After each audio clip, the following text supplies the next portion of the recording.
Hey y'all, today I'm going to talk about my layout share and also RTS scrapbooking. Janet, who makes wonderful and refreshing and inspiring videos, and I like to scrap lift her. She has a love for the hobby and it shows in everything that she does. So she's very inspirational. If you haven't seen any of her videos or subscribed to anything, I would highly suggest that you take a look at her videos. I think you would enjoy them. And my layout today is based on her start to finish video number 102. It was a Disney layout she had done using 2x2 cut-aparts. And I love 2x2 cut-aparts, and I've always wanted to do something with them, but I really hadn't looked, up for some ideas because I do scrap lift. But when she made that video, and then I had recently purchased this little collection set, My Happy Place by Webster Pages, at the Hobby Lobby clearance sale, and I said, oh, I have a perfect picture for these little squares, and she did that video and it just came together like magic. So here is my layout, my finished layout. And I had taken a Snapchat video of myself and our granddaughter. The quality of the photo isn't that great, and I think it's because it's a Snapchat and it has a filter on it, but I just thought it was cute because she was smiling her little smile and just looked so cute with her little ears and nose, and I just had to make a page about it. I didn't journal on this page because I really didn't have that much to say about it. But I had cut apart the 2x2 squares and put my photo down on a white piece of cardstock, and then I matted it on a pink piece of cardstock and cut this piece, and then again matted it on another piece of the pattern paper from the collection, and I just added some little bits and bobs. I put a brad there and some chipboard, and then some stickers, and this little crochet piece. I don't think it's crochet. Well, it's like crochet. And some stickers, and it came together pretty quick. One thing I do want to talk about is one of the things that I had just decided I wanted to use this month was some of my individual letters that I've had forever. I have like a little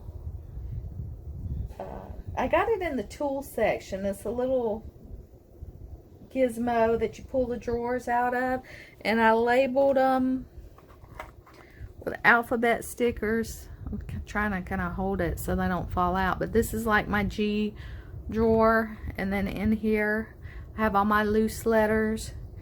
Some of them are very old, like these. I don't know that I'll ever use these, but I don't want to get rid of them for whatever reason.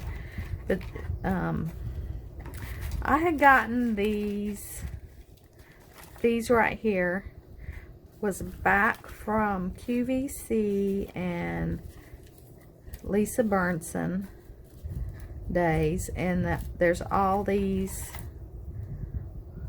different sizes, and it was like a pink, a cream, this tan color, that brown right here, and a black. And I've had them for so long. I'll show you when I peeled the backing off of them. They're yellowed and they don't even stick anymore. So I had to glue them down and kind of hold them down because they wanted to pop up a little bit. So that was one of the things that I wanted to use this month, was some of these letters, because they're sitting in that little tool bin on top of my a cabinet, and I just look at them. So I said, hey, I'm gonna use some of them. So these were the cream ones, and I don't mind mixing cream and white. It doesn't bother me. It never has. It was never like a rule for me in scrapbooking that you can't mix cream and white. And I just took some DMC type embroidery floss, and then actually this isn't DMC, it's Anchor, I believe.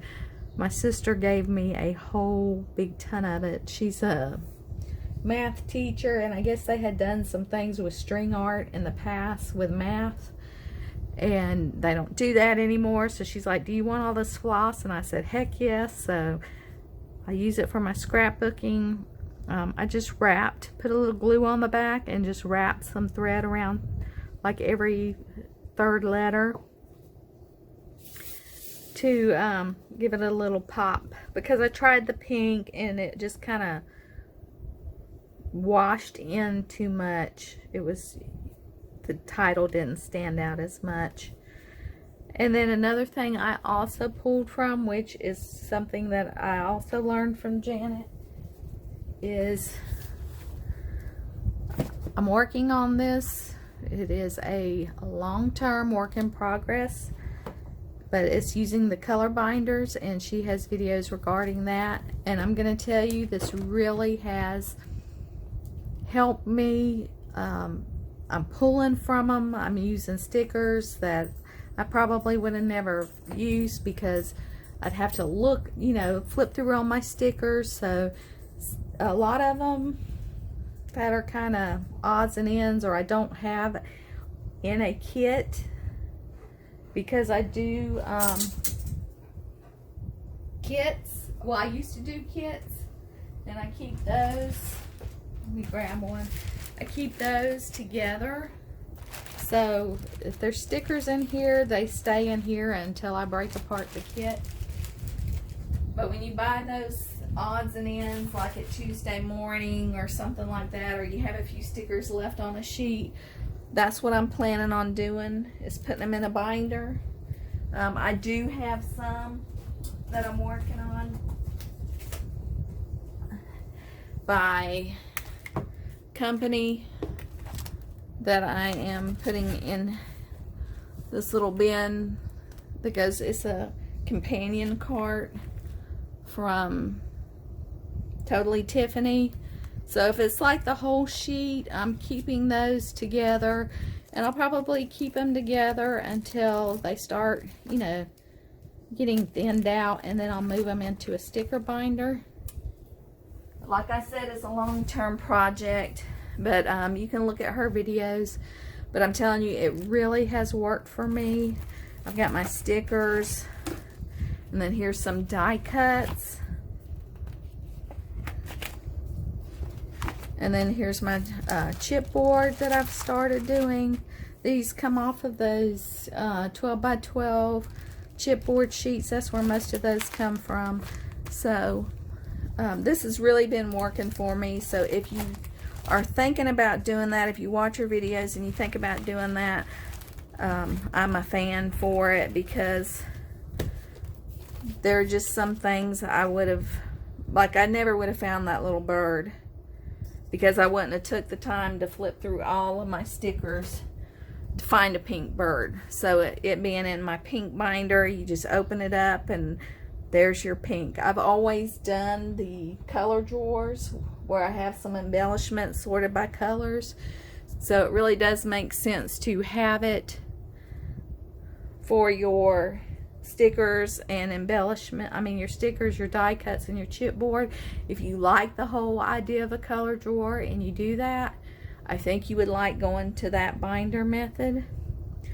But that's what I'm working on. That's layout that I have completed, and I still want to continue to use some of these on some of my layouts and get them used up. I don't even think you can get these anymore. I haven't seen them. You can paint them. You can. I usually glue paper to them and then cut them out and rough up the edges. But like a letter like that would be a little bit hard to do that with. You can paint them, whatever you want to do. You can leave them as raw. I got cut off, so I want to use some more of those.